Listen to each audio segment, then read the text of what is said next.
Welcome back, everybody, for another deep dive.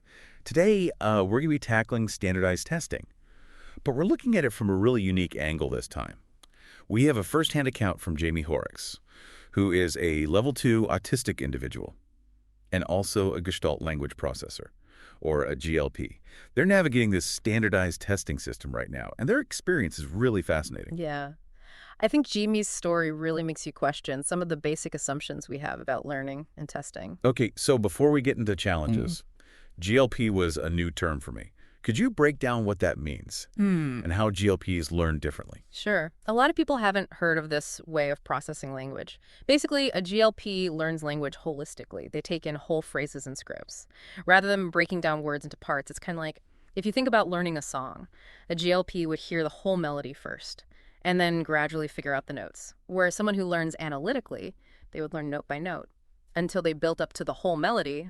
Oh, so it's more like picking up a language through conversation than through like memorizing all the grammar rules first. Exactly. But how does this affect someone like Jaime? When they're faced with a standardized test, Well, imagine taking a test where every question feels like someone's asking you about individual notes, but you've never heard the melody. That's what a GLP faces. Tests like the Praxis ESOL, which Jamie's preparing for, they're designed with a very linear and analytical approach. They assume you learn by building from isolated facts to bigger concepts, and that's not how a GLP's brain works. so it's not that GLPs can't learn the material, it's that the way they need to learn it is Mhm. different. It has to be a way that makes sense for them, where they can build meaning and context. And that's where this whole scaffolding gap comes in, Yeah. that Jaime talks a lot about. Exactly. Jamie gives the example of struggling with phonetic distinctions or morphological rules because they're presented in isolation, without any real-world application, without any story to connect to. It's like trying to learn to cook by only reading lists of ingredients. You never see a recipe, you never actually make a dish. You might memorize the ingredients, but would you really understand how to cook? Yeah, that's a good point. Thinking back on my own school days, I can definitely see how that approach wouldn't work for everyone. I was always the kid who needed to see the big picture. I needed to see the why behind things before I could really grasp a concept. And that's something that so many people can relate to.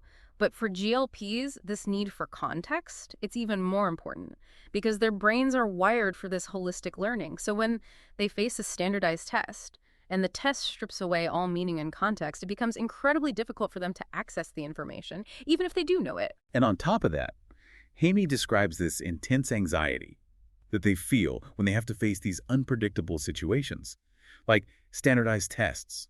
And they talk about relying on these scripts, like these mental blueprints for navigating social and academic situations. Right. It's fascinating how Hammy describes their brain. Like it's a probability matrix leading up to the exam, trying to create the best script possible. But there's no way to test it out, no way to refine it beforehand. Yeah, because with the standardized testing environment, it's so rigid, it's so controlled, there's just no room for that natural learning process, that trial and error, adapting and refining as you go based on experience.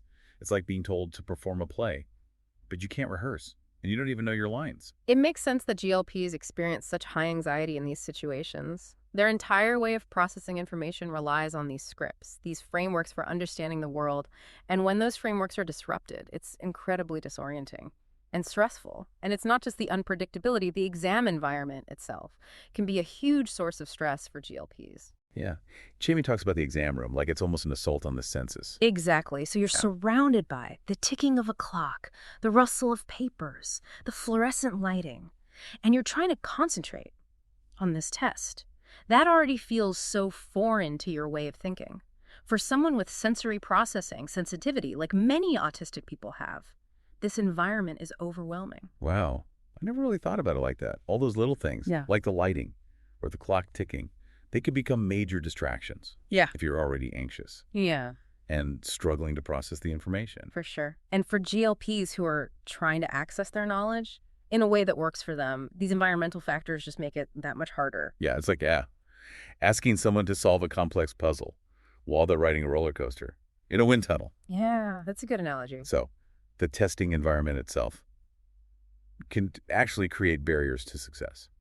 For people who learn and process information differently, Yeah, it really makes you question whether these tests are truly measuring someone's abilities or just their ability to adapt to a very specific and often stressful set of conditions. It's like that saying, right? You can't judge a fish by its ability to climb a tree. Exactly. And then on top of everything else, Jaime talks about the struggle with rote memorization, which is a huge part of standardized tests. Yeah, and that struggle, it's really rooted in how GLPs learn. For them, memorizing facts or rules without context. It's like trying to hold on to sand. It just slips through their fingers. Their brains are wired to seek connections, to build understanding through narrative and real-world application. So when they're faced with lists of definitions or grammar rules, it just doesn't stick. Jaime brings up some really specific examples, Yeah. like their struggle with memorizing phonology and morphology rules, they said it felt like. Being bombarded with random symbols and definitions, that had no connection to anything meaningful. And that disconnect is really important. It's not that GLPs are incapable of learning these concepts.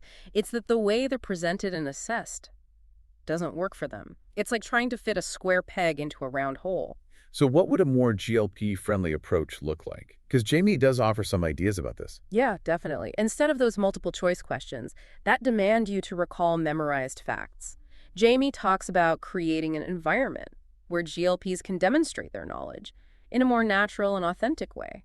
They talk about the power of real-world scenarios, where they could apply their understanding holistically, drawing on their existing scripts and adapting them to new situations. So for example, instead of just identifying a phonetic symbol, a phonology question might involve analyzing a student's speech patterns in a real conversation. Right. It's about shifting the focus from rote memorization to application and problem solving. That makes a lot more sense for how GLPs process information. Exactly.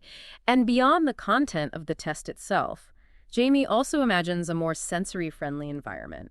Softer lighting, reduced noise, maybe even options for movement or breaks, all to help minimize that sensory overload. It's amazing how those changes, even if they're small, Yeah. can make a big difference. It really makes you realize how much we take for granted. The way we design and structure assessments. Yeah, we've created a system that works for some people, but completely excludes others. And then we label those who struggle as deficient or incapable. It's like saying, here's the game, here are the rules, now play. But if you can't play by our rules, you're out. And that's so unfair, not to mention how much potential we're missing out on. This is where the conversation gets even bigger. It becomes about equity and access and education. Right, because if these tests are supposed to measure ability, but the very design of the test excludes certain ways of thinking, then what are we really measuring? Are we truly evaluating someone's knowledge and skills? Or are we just measuring how well they can conform to a system Yeah. that wasn't designed for them? And that brings us to a really important point that Jaime emphasizes: the emotional weight of standardization. This constant pressure to adapt, to mask your natural way of thinking and learning, to try to fit into a system that doesn't recognize your needs. It's a heavy burden.